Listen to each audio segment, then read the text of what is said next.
ఓం నమో వెంకటేశాయ. ఆధ్యాత్మిక విశేషాలకు స్వాగతం. ముందుగా ప్రధానాంశాలు.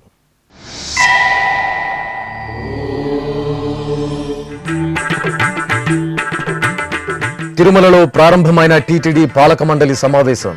60 అంశాలపై చర్చించి నిర్ణయాలు వెల్లడించనున్న చైర్మన్ బిఆర్ నాయుడు.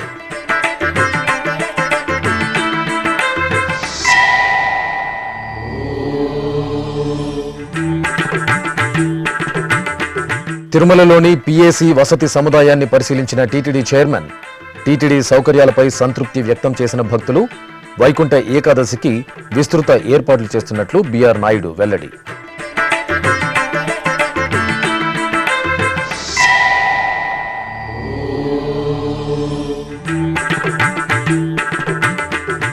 టీటీడీ ఆలయాలలో కియోస్క్ మిషన్లు, క్యూఆర్ కోడ్ల ఏర్పాటు, 5,000 దేవాలయాల నిర్మాణానికి డిజైన్లు సిద్ధం చేయండి.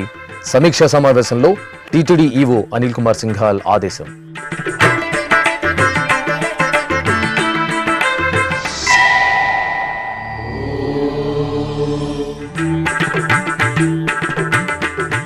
వైకుంఠ ద్వార దర్శనాలకు పగడ్బందీగా ఏర్పాట్లు. భక్తులకు అవగాహన కల్పించడానికి ప్రత్యేక కార్యాచరణ. సమీక్షా సమావేశంలో టీటీడీ అదనపు ఈవో వెంకయ్య చౌదరి వెల్లడి. తిరుమలలోని అన్నమయ్య భవనంలో మంగళవారం టీటీడీ ధర్మకర్తల మండలి సమావేశం చైర్మన్ బిఆర్ నాయుడు అధ్యక్షతన ప్రారంభమైంది. ఈ సమావేశంలో టీటీడీ ఈవో అనిల్ కుమార్ సింఘాల్, అదనపు EO CH Venkaiah Chowdary, JEO V Veerabrahmam, పాలక మండలి సభ్యులు పాల్గొన్నారు. ఈ సమావేశంలో 60 అంశాలతో రూపొందించిన ఎజెండాపై చర్చించి పలు కీలక నిర్ణయాలు తీసుకోనున్నారు. దేశవ్యాప్తంగా దేవాలయాల నిర్మాణం, దివ్య వృక్షముల ప్రాజెక్ట్, తిరుమలలో భక్తులకు కల్పించాల్సిన వసతులు, వైకుంఠ ద్వార దర్శనాలు తదితర అంశాలపై సవివరంగా చర్చించి పాలక మండలి నిర్ణయాలను వెల్లడించనున్నారు. తిరుమలలో సామాన్య భక్తులకు అందుతున్న సేవలను టీటీడీ చైర్మన్ బిఆర్ నాయుడు సోమవారం స్వయంగా పరిశీలించారు. పిఏసి 2లోని భక్తుల సౌకర్యాలను పరిశీలించి వారితో మమేకమై మాట్లాడగా భక్తులందరూ టీటీడీ కల్పించిన సౌకర్యాల పట్ల సంతృప్తి వ్యక్తం చేశారు. అనంతరం చైర్మన్ క్యాంప్ కార్యాలయంలో బిఆర్ నాయుడు మీడియాతో మాట్లాడుతూ పలు అంశాలను వెల్లడించారు. తిరుమలలోని పిఏసి 2 ఉచిత యాత్రికుల వసతి సముదాయాన్ని సోమవారం టీటీడీ చైర్మన్ బిఆర్ నాయుడు పరిశీలించారు. చైర్మన్ వెంట పాలక మండలి సభ్యులు శాంతారాం, నరేష్ కుమార్ ఉన్నారు. ఈ సందర్భంగా లాకర్ల జారీ కేంద్రం, కళ్యాణకట్ట, అన్నప్రసాదం విభాగాలను చైర్మన్ పరిశీలించి భక్తులతో మాట్లాడారు. అనంతరం చైర్మన్ క్యాంపు కార్యాలయంలో టీటీడీ చైర్మన్ బిఆర్ నాయుడు మీడియాతో మాట్లాడుతూ గత వైకుంఠ ఏకాదశి అనుభవాలను దృష్టిలో ఉంచుకొని ఈసారి టీటీడీ విస్తృత ఏర్పాట్లు చేస్తున్నట్లు వివరించారు. భక్తుల భద్రతకు అత్యంత ప్రాధాన్యతనిస్తూ ఎలాంటి అవాంఛనీయ సంఘటనలు తలెత్తకుండా ఉండేందుకు మొదటి 3 రోజులు వైకుంఠ ద్వార దర్శన టోకెన్లను ఈడిప్ ద్వారా కేటాయించామని చెప్పారు. పిఏసి 2లో అందుబాటులో ఉన్న సౌకర్యాలపై భక్తులు పూర్తి సంతృప్తి వ్యక్తం చేశారని, అయితే సాధారణ భక్తులకు మరింత మెరుగైన సౌకర్యాలు కల్పించే దిశగా చర్యలు తీసుకుంటామని చైర్మన్ తెలిపారు. ఈ కార్యక్రమంలో EE Venugopal, deputy EO reception విభాగం భాస్కర్ తదితరులు పాల్గొన్నారు. ఓం నమో వెంకటేశాయ.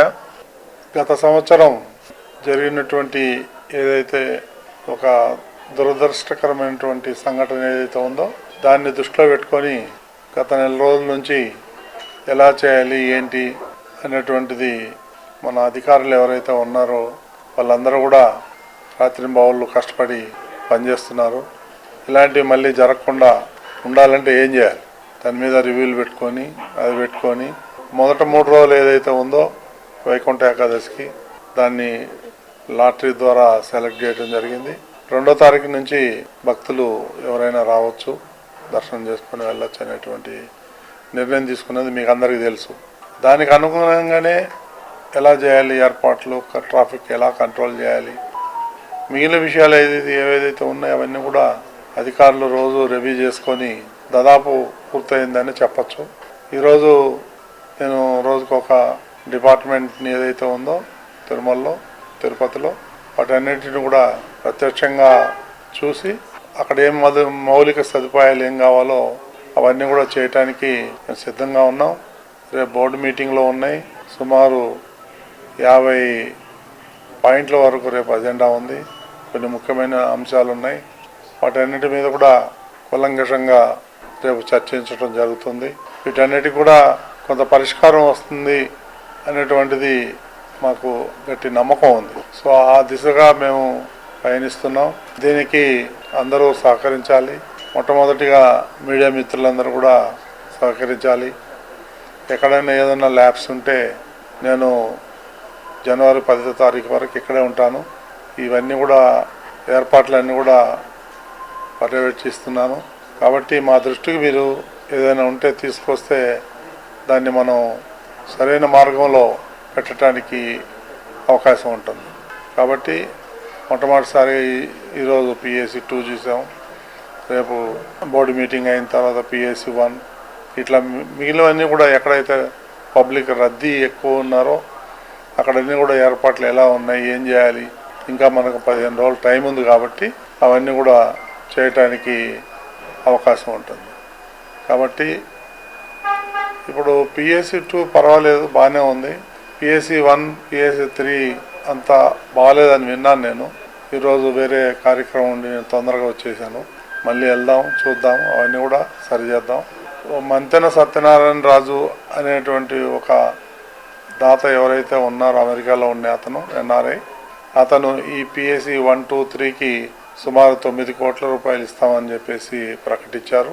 ఆ డబ్బుతోని మెరుగైన సౌకర్యాలు కామన్ భక్తుడికి వాళ్ళకి ఆ డబ్బులు ఖర్చు పెట్టి వాళ్ళకి మెరుగైన సౌకర్యాలు చేయాలనే ఉద్దేశంతో ఒక ప్రణాళిక రచిస్తున్నాం. అది కూడా త్వరలోనే అవుతుందని చెప్పేసి ఆశిస్తున్నాను. అదేవిధంగా నిన్ననే నేను ఒక స్టేట్మెంట్ ఇచ్చాను. ఒక 100 ఎకరాల్లో మనం ఈ ధ్వజస్తంభానికి కావాల్సినటువంటి ఏదైతే చెట్లు ఉన్నాయో అవన్నీ కూడా 100 ఎకరాల్లో కొన్ని వేలాది చెట్లు పెంచాలి అనేటువంటి ఉద్దేశం ఉంది. మనం భారతదేశంలోనే కాక ఇతర దేశాల్లో ఉండే వాటికి కూడా మనం టీటీడీ నుంచి సరఫరా చేసే విధంగా ఒక దీర్ఘకాలిక ప్రణాళిక అది. ఇప్పుడు స్టార్ట్ చేస్తే ఒక 20 ఏళ్ళకో 30 ఏళ్ళకో అవి పెద్ద చెట్లు అవుతాయి. అప్పుడు మనం ఎక్కడ ఏ అడవిల్లోనూ పోయి ఆ గవర్నమెంట్తో మాట్లాడి తీసుకురావాల్సిన అవసరం లేదు. మనమే చేసుకుందాం అనేటువంటి ఆలోచన వచ్చింది. దాన్ని రేపు బోర్డులో పెట్టి తీర్మానం చేసి దాన్ని మొక్కలను పెంచాలనే ఉద్దేశంతో ఉన్నాం. ఇక ప్రతి ఒక్క డిపార్ట్మెంట్ని కూడా రివ్యూ చేస్తున్నాం. రివ్యూ చేసి ఆ డిపార్ట్మెంట్లో ఉన్న ల్యాబ్స్ ఏంటి అవన్నీ కూడా మనం ఒక్కొక్కటి సరైన మార్గంలో పెట్టుకుంటూ పోవాలనే ఉద్దేశంతో మేము ఉన్నాం. అదే ఈరోజు పిఎస్సి 2లో పర్యటిస్తే అక్కడ సౌకర్యాలన్నీ బాగున్నాయి, భక్తులందరూ అనేది కూడా చాలా బాగున్నాయి అంటున్నారు. కానీ అది సరిపోదు, కొన్ని స్టాండర్డ్స్ లేవు. దాన్ని కూడా కొన్ని రిపేర్లు చేయాల్సిన అవసరం ఉంది. కాబట్టి అది కూడా టేకప్ చేస్తామని తెలియజేస్తున్నాను. తిరుమల తిరుపతి దేవస్థానం ఆధ్వర్యంలో దేశవ్యాప్తంగా జరుగుతున్న ఆలయాల నిర్మాణం, అభివృద్ధి పనులను వేగవంతం చేయాలని, భక్తుల మనోభావాలకు అనుగుణంగా వసతులను పెంపొందించాలని టీటీడీ ఈవో అనిల్ కుమార్ సింఘాల్ ఆదేశించారు. తిరుపతిలోని పరిపాలనా భవనంలో సోమవారం జరిగిన సమీక్షా సమావేశంలో ఆయన మాట్లాడుతూ తిరుచానూరు, తిరుపతి, శ్రీ గోవిందరాజస్వామివారి ఆలయాల్లో జరిగే సేవలపై భక్తుల నుండి అభిప్రాయాలను సేకరించాలని అధికారులకు సూచించారు. దేశవ్యాప్తంగా ఉన్న 60 టీటీడీ ఆలయాలలో భక్తులు సులభతరంగా యూపీఐ పేమెంట్లు చేసేందుకు వీలుగా కియోస్క్ మిషన్లను, క్యూఆర్ కోడ్స్ ఏర్పాటు చేయాలని అధికారులను టీటీడీ ఈవో అనిల్ కుమార్ సింఘాల్ ఆదేశించారు. తిరుపతిలోని టీటీడీ పరిపాలన భవనంలోని ఈవో ఛాంబర్లో సోమవారం ఉదయం ఈవో టీటీడీ ఉన్నతాధికారులతో సమీక్షా సమావేశం నిర్వహించారు. ఈ సందర్భంగా ఆయన మాట్లాడుతూ వెనుకబడిన ప్రాంతాలలో టీటీడీ నిర్మించదలిచిన 5,000 ఆలయాలకు గాను అవసరమైన 2-3 డిజైన్లు సిద్ధం చేయాలని చీఫ్ ఇంజనీర్ సత్యనారాయణను ఆదేశించారు. తద్వారా ఆయా ప్రాంతాలలో ఆలయాల నిర్మాణం ప్రక్రియ వేగవంతం అవుతుందని తెలిపారు. తిరుపతిలోని వినాయక నగర్ వద్ద ఉన్న టీటీడీ స్టాఫ్ క్వార్టర్స్ ఆధునీకరణ పనులను త్వరితగతిన చేపట్టాలన్నారు. ఆ ప్రాంతంలో సీసీ కెమెరాల ఏర్పాటు పనులను కూడా వేగవంతం చేయాలన్నారు. అదేవిధంగా కాంట్రాక్టర్లకు చెల్లించాల్సిన బిల్లుల విషయంలో ఎలాంటి జాప్యం లేకుండా చూడాలన్నారు. అప్పలాయగుంట ఆలయం వద్ద భక్తులకు సమాచారం తెలిసేలా సమాచార సూచిక బోర్డులను ఏర్పాటు చేయాలని సూచించారు. శ్రీవారి ఆలయంలో ఉన్న కదిలే వంతెన మరమ్మత్తు పనులను వైకుంఠ ఏకాదశిలోపు పూర్తి చేయాలన్నారు. ముంబైలోని బాంద్రా ఆలయంలో జేఈఓ, చీఫ్ ఇంజనీర్ సంబంధిత అధికారులతో క్షేత్రస్థాయి పరిశీలన చేసి అవసరమైన చర్యలు తీసుకోవాలని ఆదేశించారు. స్థానిక ఆలయాలకు నియమించిన ప్రత్యేక అధికారులు ఆయా ఆలయాల అభివృద్ధికి సంబంధిత అధికారులతో సమన్వయం చేసుకుని సత్వర చర్యలు చేపట్టాల్సిందిగా ఆదేశించారు. తిరుమల తరహాలో తిరుచానూరు తిరుపతి గోవిందరాజస్వామి ఆలయంలో టీటీడీ అందిస్తున్న సేవలపై భక్తుల నుండి అభిప్రాయ సేకరణ చేయాలని చెప్పారు. కర్ణాటకలోని బెలగావిలో ఆలయ నిర్మాణం, బీహార్లోని పాట్నాలో శ్రీవారి ఆలయ నిర్మాణానికి స్థలం కేటాయింపుపై ఆయా అధికారులతో సంప్రదించి ఆలయాల నిర్మాణాలకు చర్యలు తీసుకోవాలన్నారు. ధార్మిక ప్రచురణలకు సంబంధించి ఇదివరకే ప్రచురించిన పుస్తకాల పంపిణీ విషయంలో తగు సూచనలు చేసేందుకు నిపుణుల కమిటీని ఏర్పాటు చేయాలన్నారు. అదేవిధంగా టీటీడీ ప్రచురణలో బాగా డిమాండ్ ఉన్న పుస్తకాలను పాఠకుల అభిరుచి మేరకు పునర్ముద్రణకు తగు చర్యలు తీసుకోవాలని ఆయన జేఈఓకు సూచించారు.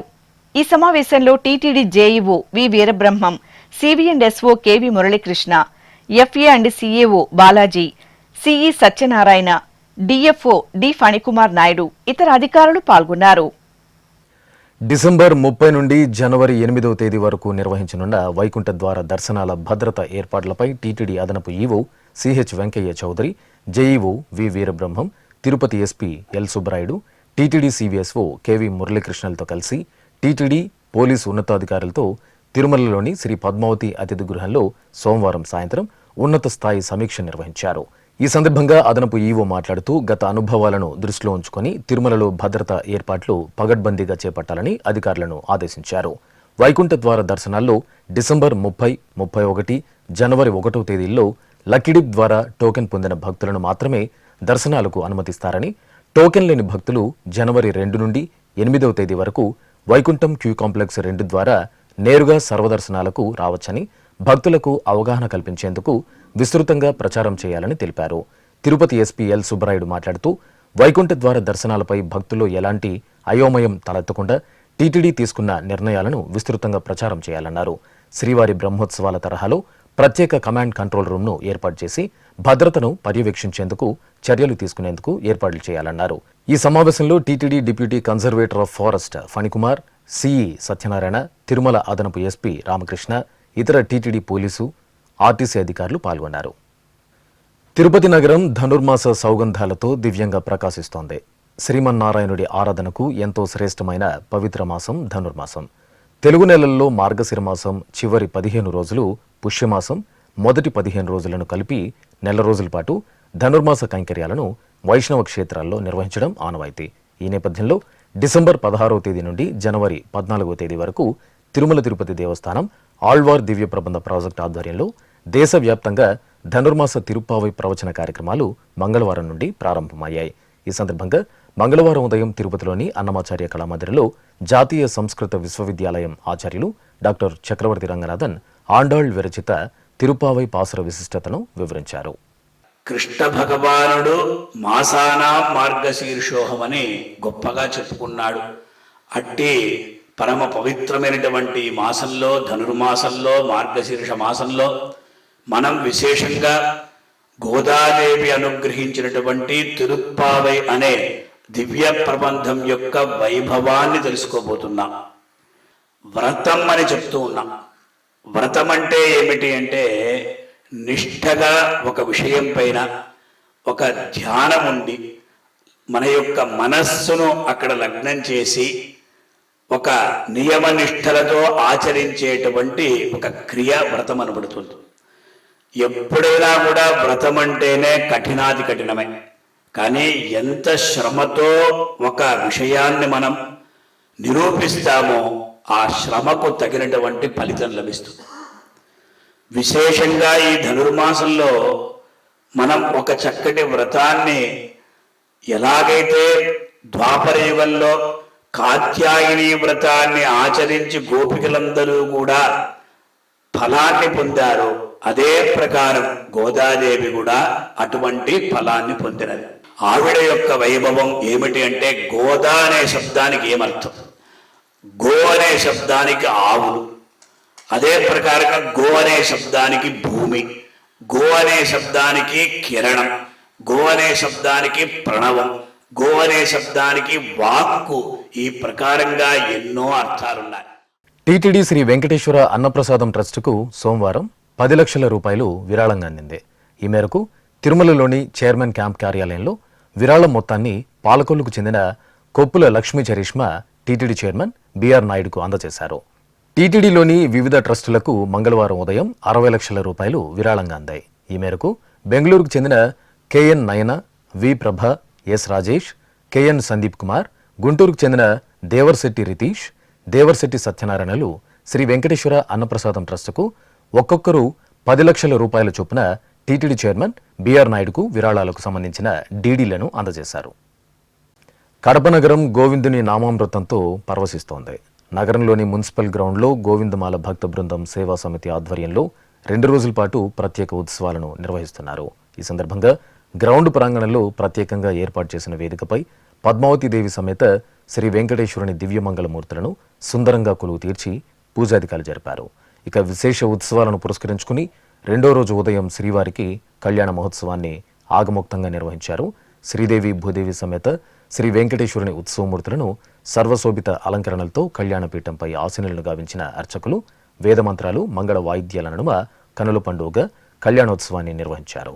ఆపై స్వామి అమ్మవార్లకు ధూపదీప నైవేద్యాలు, కర్పూర హారతులు అందజేశారు. భక్తులు భక్తి పరవశంతో కనులారా గోవిందుని కళ్యాణాన్ని తిలకించి పులకించారు. పేరు కల జవరాలే పెండ్లి కూతురు, పెద్ద పేరుల ముత్యాల మెడ పెండ్లి కూతురు, పేరంటాండ్ల నడిమి పెండ్లి కూతురు, విభు పేరు కుచ్చ సిగ్గుబడి పెండ్లి కూతురు, పేరంటాండ్ల నడిమి పెండ్లి కూతురు, విభు పేరు కుచ్చ సిగ్గుబడి పెండ్లి కూతురు, పిడికిట తలంబ్రాల పెండ్లి కూతురు, కొంత పెడమరలి నవ్వీనే పెండ్లి కూతురు.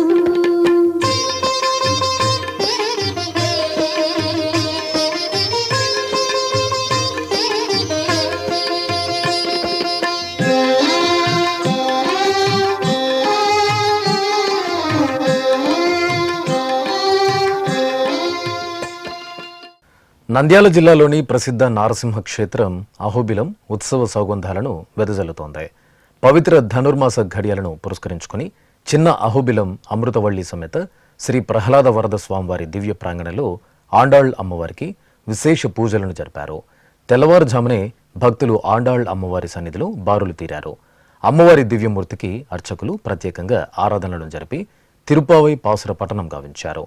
అనంతరం అమ్మవారికి ధూపదీప నైవేద్యాలు, మంగళ నీరాజనాలు సమర్పించి భక్తులకు దర్శన భాగ్యం కల్పించారు. తెలంగాణ రాష్ట్రంలోని సుప్రసిద్ధ నారసింహ క్షేత్రం యాదగిరిగుట్ట భక్తులతో కలకల్లాడుతోంది. మార్గశిర మాసం సందర్భంగా స్వామివారి దర్శనానికి భక్తులు అధిక సంఖ్యలో తరలివస్తున్నారు.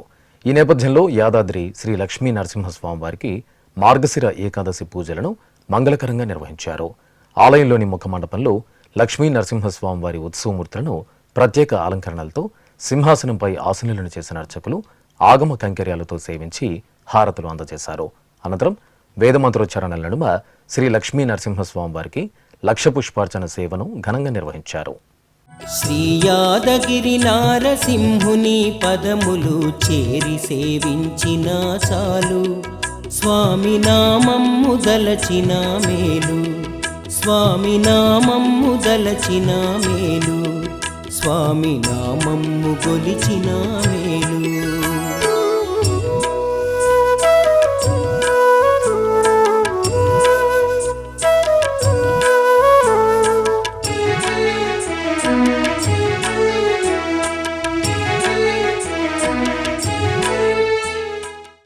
ప్రకాశం జిల్లా ఒంగోలులోని శ్రీ ప్రసన్న చెన్నకేశవ స్వామి ఆలయం ఉత్సవ పరిమళాలను వెదజల్లుతోంది. మార్గశిర మాసం సందర్భంగా స్వామివారి సన్నిధిలో మాసోత్సవాలు ఘనంగా జరుగుతున్నాయి. ఉత్సవాల్లో భాగంగా స్వామివారి జన్మ నక్షత్రోత్సవం, చిత్త నక్షత్ర పూజలను శాస్త్రోక్తంగా నిర్వహించారు. ఈ సందర్భంగా ఆలయ ప్రాంగణంలో ప్రత్యేక పీఠంపై శ్రీదేవి భూదేవి సమేత శ్రీ ప్రసన్న చెన్నకేశవ స్వామివారి ఉత్సవమూర్తులను స్వర్ణాభరణాలు, పట్టు పీతాంబరాలు, పుష్పమాలలతో దివ్యంగా అలంకరించి కొలువు తీర్చారు. అనంతరం వేదమంత్రాలు, మంగళ వాయిద్యాల నడుమ స్వామి అమ్మవార్లకు అర్చకులు ఆగమ కైంకర్య యుక్తంగా కళ్యాణోత్సవాన్ని నిర్వహించి నివేదనలు, నీరాజనాలను అందజేశారు.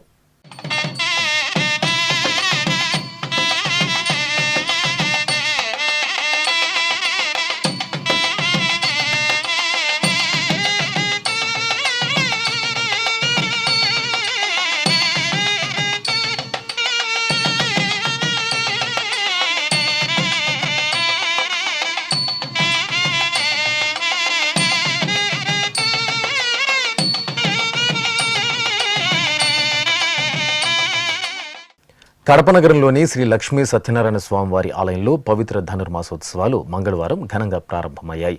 ఈ సందర్భంగా తెల్లవారుజామునే స్వామి అమ్మవార్లకు నిత్య పూజాధికాలను పూర్తి చేసి విశేష అలంకార శోభితంగా కొలువు తీర్చారు.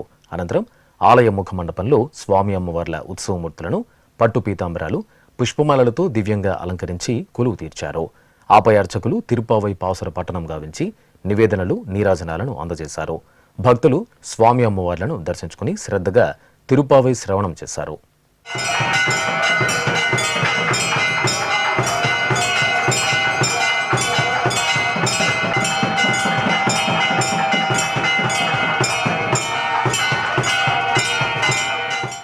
మార్గశిర మాస పూజల్లో భాగంగా అభిషేక ద్రవ్యాల్లో శ్రీ మృత్యుంజయ స్వామివారు సుగంధ శోభితంగా దర్శనమిచ్చారు. దక్షిణ కాశీగా భాసలుతున్న శ్రీకాళహస్తీశ్వరాలయం ఈ సందర్భంగా ఉత్సవ కాంతులతో మెరిసిందే. శ్రీ జ్ఞానప్రసూనాంబిక సమేత శ్రీ వాయులింగేశ్వరుని దివ్య సన్నిధిలో కొలువైన శ్రీ మృత్యుంజయ స్వామివారికి అభిషేకోత్సవం వైభవంగా నిర్వహించారు. ముందుగా అర్చకులు స్వామివారి సన్నిధిలో సంకల్ప పూజలను నిర్వహించారు. అనంతరం గణపతి పూజ, పుణ్యాహవచనం పూర్తి చేసి పాలు, పెరుగు, తేనె, నెయ్యి, కొబ్బరి నీరు, పండ్ల రసాలు, పసుపు, చందనం, కుంకుమాది తదితర దివ్య ద్రవ్యాలతో అభిషేకాన్ని కనుల పండుగగా నిర్వహించారు. ఆపై గజపుష్పమాల, గంధం, కుంకుమ, భస్మరేఖలతో శ్రీ మృత్యుంజయ స్వామిని అలంకరించి అర్చనాది కైంకర్యాలతో సేవించి భక్తులకు దర్శన భాగ్యం కల్పించారు. తెలంగాణ రాష్ట్రం రాజన్న సిరిసిల్ల జిల్లాలోని సుప్రసిద్ధ శైవ క్షేత్రం వేములవాడ శ్రీ రాజరాజేశ్వర స్వామివారి ఆలయంలో స్వామివారి కళ్యాణం కమనీయంగా జరిగింది. స్వామివారి సన్నిధిలో మార్గశిర మాసోత్సవాలు మంగళకరంగా కొనసాగుతున్నాయి. ఈ సందర్భంగా ఆలయ ప్రాంగణంలో ఆది దంపతుల ఉత్సవమూర్తులను ప్రత్యేక అలంకరణలతో కొలువు తీర్చిన అర్చకులు సంకల్ప పూజలతో సేవించారు. ఆపై వేదమంత్రోచ్చారణలు, మంగళ వాయిద్యాల నడుమ కనుల పండుగగా అర్ధనారీశ్వరులకు కళ్యాణోత్సవాన్ని నిర్వహించి ఆనందకర్పూర నీరాజనాలు సమర్పించారు. భక్తులు హరహర మహాదేవ నామస్మరణలు చేస్తూ భక్తి తన్మయత్వంతో వేములవాడ రాజన్న కళ్యాణాన్ని కనులారా వీక్షించి తరించారు. తెలంగాణ రాష్ట్రం ఖమ్మం జిల్లా రాయపట్నంలోని శ్రీ వేణుగోపాల స్వామివారి ఆలయం కృష్ణ నామస్మరణలతో పులకించింది. పవిత్ర ధనుర్మాసం ప్రారంభం ఘడియలను పురస్కరించుకుని శ్రీ వేణుగోపాలుని సుందరమూర్తికి అర్చకులు ముందుగా సంకల్ప పూజలతో షోడశోపచార కైంకర్యాలను ఆగమోక్తంగా జరిపారు. ఆపై వేదమంత్రోచ్చారణల నడుమ స్వామివారికి పలు రకాల ద్రవ్యాలతో స్నపన తిరుమంజనం నిర్వహించారు.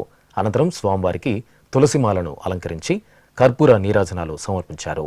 భక్తులు శ్రీ వేణుగోపాల స్వామివారి ఆరాధనలో పాల్గొని తీర్థ ప్రసాదాలను స్వీకరించారు. తిరుమల శ్రీ వెంకటేశ్వర స్వామివారిని దర్శించుకున్న భక్తుల సంఖ్య, శ్రీవారికి తలనీలాలు సమర్పించిన భక్తుల వివరాలు, హుండీ ఆదాయం తదితర అంశాలను ఇప్పుడు తిరుమల సమాచారంలో తెలుసుకుందాం.